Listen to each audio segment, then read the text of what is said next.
In fact, he has kept the Mexican-American heritage look, but he has dropped the sombrero. Dropped the mustache also. Yeah, that comes on and off for him. And he comes into the ring. Resplendent.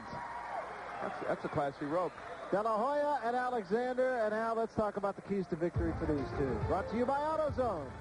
For De La Hoya, don't be careless. He can't afford to just wail away and be reckless. In a variety pack, I think he should throw different kinds of punches against Alexander. He can't be too one-dimensional.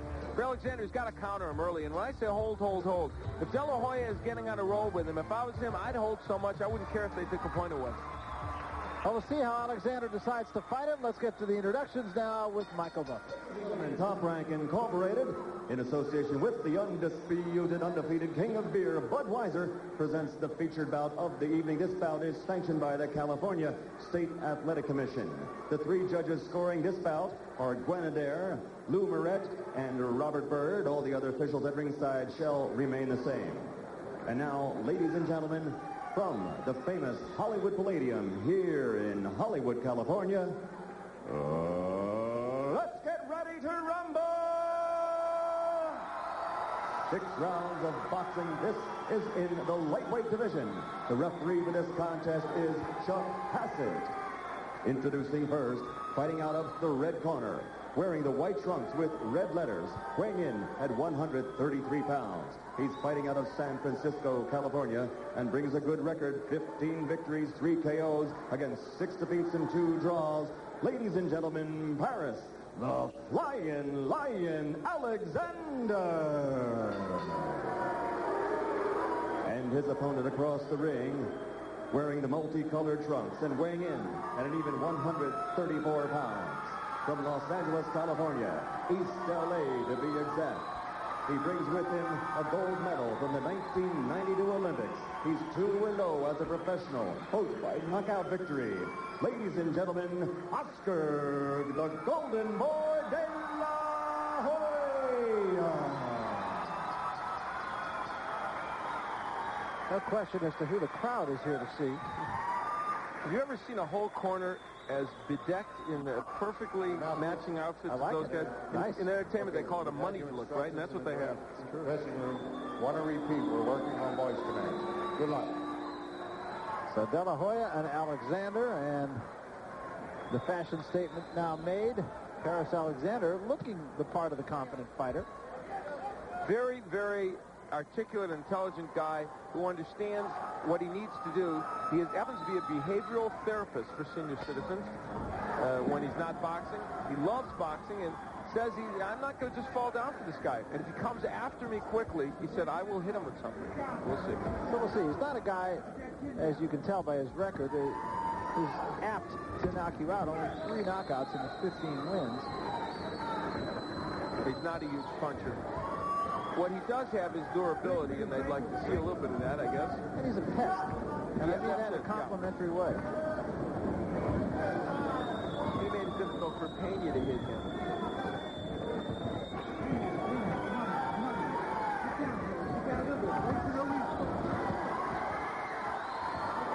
You heard one of my keys to victory, and that is hold. He did that. First he closed his eyes, and then he held. I think the other way around would be better.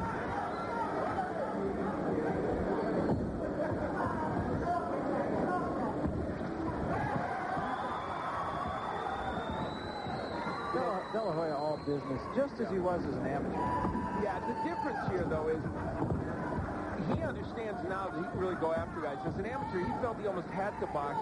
Also, he didn't want to burn out as an amateur. You saw what happened to guys like Clint Jackson in the old days and other boxers. They literally burnt out in their amateur career. He didn't want that to happen. And you know what? He throws every single punch as if it's a knockout punch.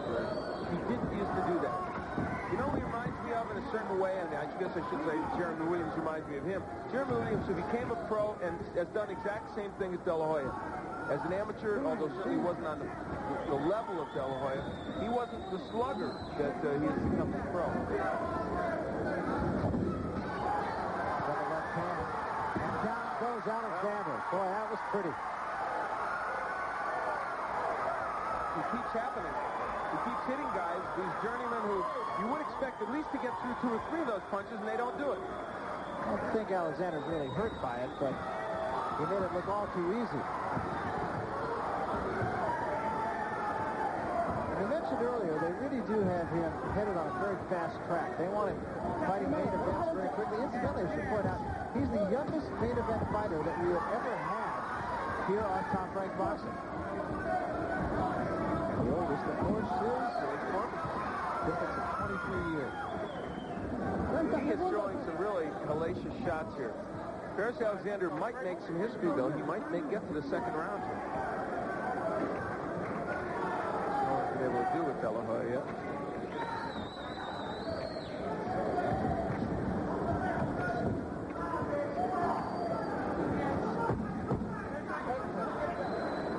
De La Hoya would kind of like that, too, somewhere inside him. I think he'd like to get a little bit of work in. Digging that left hand, that is a tough punch. Another pretty good left hand at the belt. 39 of the 53 punches that De La Hoya threw last time were power shots, which gives you an indication that he is concentrating on throwing big shots to get his man out of it. Starts this round with 3 jabs, though. Of course, he has a tremendous jab. Watching him over in Barcelona at the Olympics, his jab was a staple. He used it to carve out several decision wins. What he does show is a lot of not only patience for a guy who is an amateur fighter, but he's right on balance, doesn't throw bad punches. Now, and you know, I almost hate myself for saying this, but you really have to look back to Sugar Ray Leonard to see a guy who this early in his career was fighting as a main eventer and showing you these kind of skills. Because few boxers, except a guy that wins the gold medal and is highly marketable, will be in main events on television this quickly. They want to move him up to 10 rounds very quickly. In fact, they're talking about down goes Alexander again from left hand. Boy, he is so strong. And I'm sure Paris, who, as I said, just didn't think this was going to happen to him, is sitting here thinking, oh, man, this guy's stronger than I thought. Well, if you watch De La Hoya as an amateur, you would think that.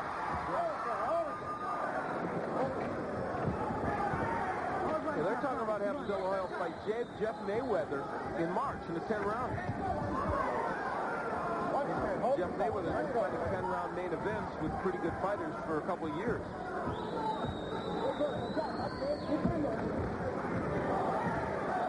The way it's going, they may have to fight Roger Mayweather by 8 rounds. That's true. It's a couple of weight divisions up.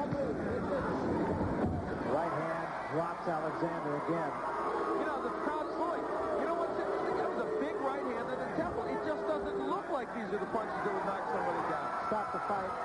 And De La Hoya has made it 3-0. And the crowd doesn't really agree with the stoppage, I don't think. But I think it only could have gotten uglier, to tell you the truth. I don't know if Paris Alexander would have done anything more at that point. I mean, they could have let it go, I guess, one more knockdown. But he had been knocked down 2 or 3 times, wasn't showing any offense, and I just have to wonder if he would have been effective at that point. He's not. I agree with that. I don't think that's in any way any kind of protection for De La Hoya or anything of that nature. Here's the last knockdown. Let's see. A good left hook. Well, no, you know what? It didn't look like it landed very well. Sure didn't. Well, but guess what? If Paris Alexander didn't want the fight to be stopped, he shouldn't have gone down from it. But, you know, you can make the case, I guess, based upon the way that knockdown happened, that maybe they could have let it go down a little longer. He got right up. Yeah, that was, he was knocked down actually by a forearm. Yeah. He had been hit with a pretty good left hook before that. So when you look at it in replay, you realize it wasn't a clear shot. All right, let's go to Michael Buffer and get the official time and such.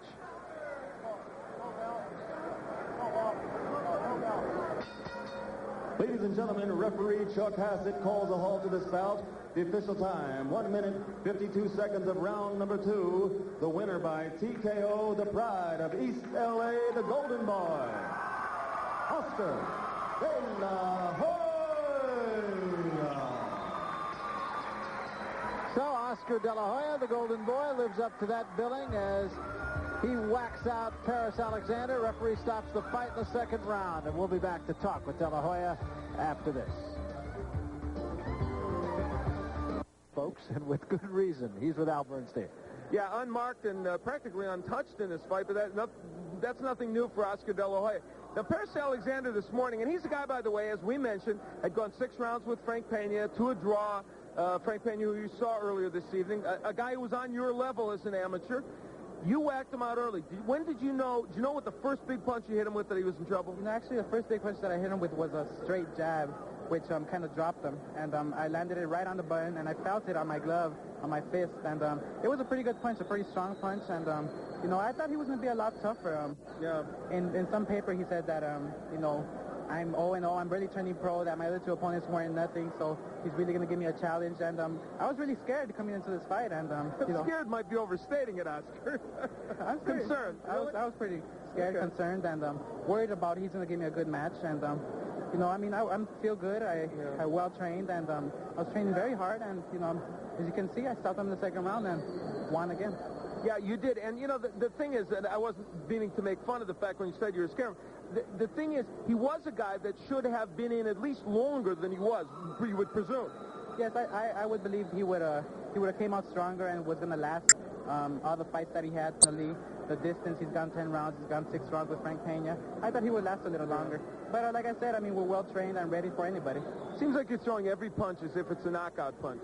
Yes, I want to throw every punch with a knockout. I mean, kind of like throw every punch that, I mean, if it lands, it's going to knock him out. And that's what we want to do. That's what we work on in the gym. And we're going to keep on doing that. Be back in February fighting, and then in March, 10-rounder against Jeff Mayweather. 10 rounds, 8 rounds. 8-rounder, okay. With Jeff Mayweather. And it's going to be a pretty good fight. He switches southpaw, he switches right-handed. And it's going to be a tough match, but we're prepared for it. You're on the quick road, my friend, and a good one. Thank you. Thank you. All right, congratulations. Okay. Oscar De La Hoya is moving at light speed. What is that they say on Star Trek? Warp speed, that's it. We'll be back. We're going to show you Roberto Duran and Sugar Ray Leonard, #1. I mean it.